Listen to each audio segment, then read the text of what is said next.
Good morning all of you. Last video में हम लोग परावर्तनी दूरदर्शी पढ़ रहे थे। उससे पहले हमने संयुक्त सूक्ष्मदर्शी और खगोलीय दूरदर्शी यानी अपवर्ती दूरदर्शी, तो हमने उस चैप्टर में 3 पढ़े थे। यौगिक सूक्ष्मदर्शी, दूसरा था दूरदर्शी। दूरदर्शी के अंतर्गत 2 पार्ट थे, अपवर्ती दूरदर्शी तथा परावर्ती दूरदर्शी। अब उसी में आगे बढ़ते हुए हम आज पढ़ेंगे हाइगेंस का तरंग सिद्धांत। तो तरंग सिद्धांत समझने से पहले हमें भी इसमें एक डिफिनेशन आती है हमारी 1 नंबर की, बहुत ही मोस्ट इम्पोर्टेंट है, बहुत अधिक पूछी जाती है, और वो है तरंगार्घ किसे कहते हैं या तरंगार्घ से क्या तात्पर्य है, स्पष्ट कीजिए। तो सबसे पहले तरंगार्घ,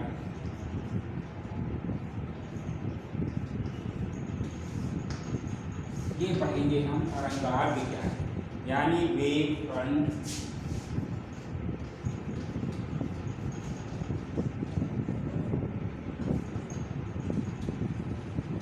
ये तो वेव फ्रंट। तो सबसे पहले किसी माध्यम में, ठीक है, खींचा गया वह काल्पनिक पृष्ठ जिस पर स्थित सभी कण कंपन की समान कला में होते हैं, तरंगार्घ कहलाता है। दोबारा सुने, किसी माध्यम में खींचा गया वह काल्पनिक पृष्ठ जिस पर स्थित माध्यम का प्रत्येक कण कंपन की समान कला में हो, तरंगार्घ कहलाता है। और ये तरंगार्घ 3 प्रकार के होते हैं। पहला है गोलीय तरंगार्घ, गोलीय तरंगार्घ। दूसरा है हमारा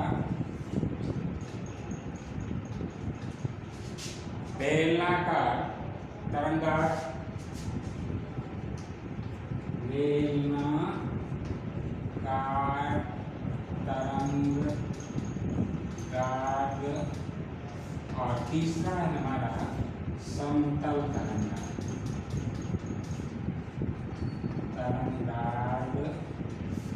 ये यानी तरंगार्घ हमारे 3 प्रकार के होते हैं।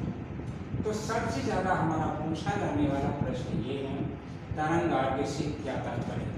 तो बहुत आसान डेफिनेशन बनती है, किसी माध्यम में खींचा गया वह काल्पनिक पृष्ठ जिस पर स्थित माध्यम का प्रत्येक कण कंपन की समान कला में हो, तरंगार्घ कहलाता है। और ये 3 प्रकार के होते हैं, गोलीय तरंगार्घ, बेलनाकार तरंगार्घ और समतल तरंगार्घ।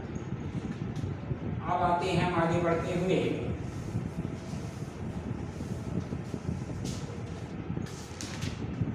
हाइगेंस का द्वितीयक तरंगिकाओं का सिद्धांत। हाइगेंस का द्वितीयक तरंगिकाओं का सिद्धांत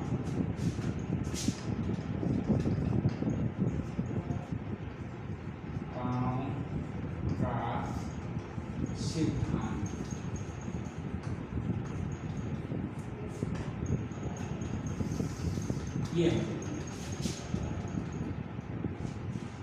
Huygens principle of secondary wave front या वेव लेंथ बोल सकते हैं। देखिए, किसी माध्यम में तरंगों के संचरण के संबंध में हाइगेंस ने एक सिद्धांत दिया जिसे हाइगेंस का द्वितीयक तरंगिकाओं का सिद्धांत कहते हैं, जो निम्न प्रकार है। पहला, जब किसी माध्यम में कोई तरंग उत्पन्न होती है तो माध्यम के कण कंपन करने लगते हैं। अतः माध्यम का वह पृष्ठ जिस पर स्थित माध्यम का प्रत्येक कण कंपन की समान कला में होता है, तरंगार्घ कहलाता है। और तरंगार्घ के लंबवत खींचा गया या तरंगार्घ के लंबवत खींची गई रेखा तरंग संचरण की दिशा को व्यक्त करती है। तो सबसे पहला इन्होंने जो सिद्धांत दिया था, कहा था इन्होंने कि जब किसी माध्यम में कोई तरंग उत्पन्न होती है तो माध्यम के कण कंपन करने लगते हैं, अर्थात माध्यम का वह पृष्ठ जिस पर स्थित माध्यम का प्रत्येक कण कंपन की समान कला में होता है तरंगार्घ कहलाता है। और तरंगार्घ से लंबवत खींची गई रेखा तरंगार्घ की संचरण की दिशा को व्यक्त करती है। दूसरा पॉइंट इनका ये था कि तरंगार्घ का प्रत्येक बिंदु स्वयं एक नए तरंग स्रोत के भांति कार्य करता है। ठीक है, और तो ये नए तरंग स्रोत से निकलने वाली तरंगे द्वितीयक तरंगिकाएं कहलाती हैं। फिर से दोबारा सुनिए, तरंगार्घ का प्रत्येक बिंदु स्वयं में एक नए तरंग स्रोत की भांति कार्य करके नई तरंगे उत्पन्न करता है। इन नई तरंगों को ही द्वितीयक तरंगिकाएं कहते हैं। और ये द्वितीयक तरंगिकाएं प्राथमिक तरंगों की चाल से माध्यम में आगे बढ़ती है। तीसरा था, यदि किसी क्षण इन द्वितीयक तरंगिकाओं को स्पर्श करने वाला कोई उभयनिष्ठ पृष्ठ खींचा जाता है तो उस क्षण तरंगार्घ की यह नई स्थिति को प्रकट करता है। तो देखे जैसे उदाहरण के तौर पर ये कोई आपका क्या है तरंग स्रोत है, यहाँ पर ये तरंगे इस दिशा में निकल रही है, ध्यान दीजिएगा। ये अब किसी क्षण तरंगार्घ की स्थिति ये गोली तरंगार्घ की स्थिति ये बनेगी, ये है ए और बी। अब इसमें स्थिति ये कण है फर्स्ट, सेकेंड, थर्ड, फोर्थ, 5, 6, 7, 8, इस तरह ये तरंगे। मान लीजिए तरंगे बी चाल से माध्यम में चालू होगी, बिंदु स्रोत से ये स्रोत से ये तरंगे बी चाल से निकल गई।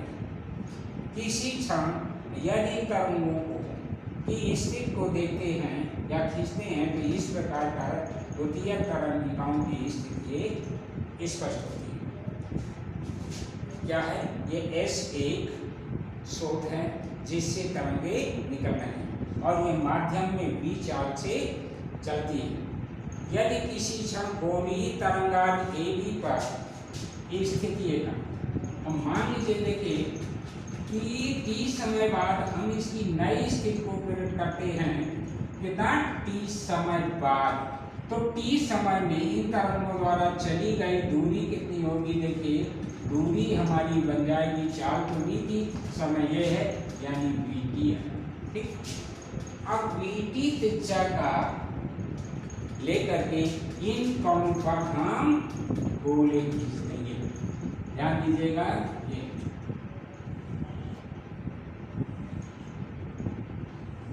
ये तरंगा की देखिए हम वी टी त्रिज्या के गोले खींच देते हैं।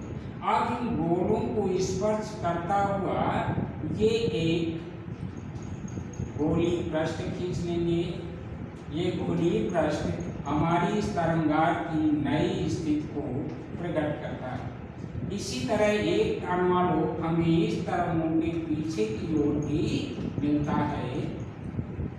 ये हो गया A double dash B double dash.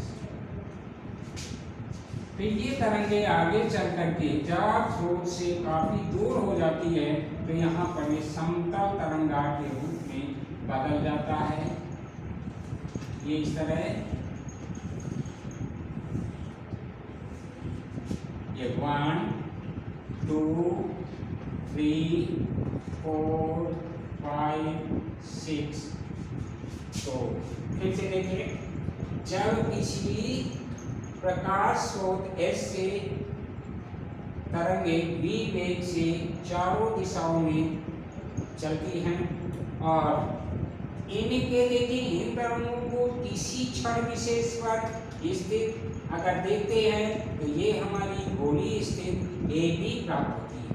अब इस गोली तरंगार्थ के प्रत्येक बिंदु देखिए 1 2 3, अगर इन पर हम नई स्थिर तरंगार्थ को ज्ञात करना है तो देखिए t समय बाद इस तरंगार्थ की नई स्थिति को ज्ञात करने के लिए देखिए तरंगों द्वारा t समय में चली गई दूरी bt बनती है और इस bt त्रिज्या का लेकर के इन बिंदुओं पर गोले यानी वृत्त खींच लेते हैं।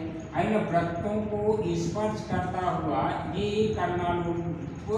अनुनालोक या पृष्ठ और प्राप्त होता है जो हमारी तरंगार्थ AB की नई स्थिति को प्रकट करता है। इसी प्रकार इनका पीछे की ओर एक पृष्ठ प्राप्त होता है, लेकिन पीछे के पृष्ठ को हाइगेन्स ने मान्यता नहीं दी, अर्थात हाइगेन्स ने पीछे वाले ये अनुनालोक को स्वीकार नहीं किया। और जैसे जैसे ये गोली तरंगार्थ आगे बढ़ता है यानी प्रकाश स्रोत से दूर होता है, यही सीधे समतल के तरंगार्थ के रूप में बदल जाता है।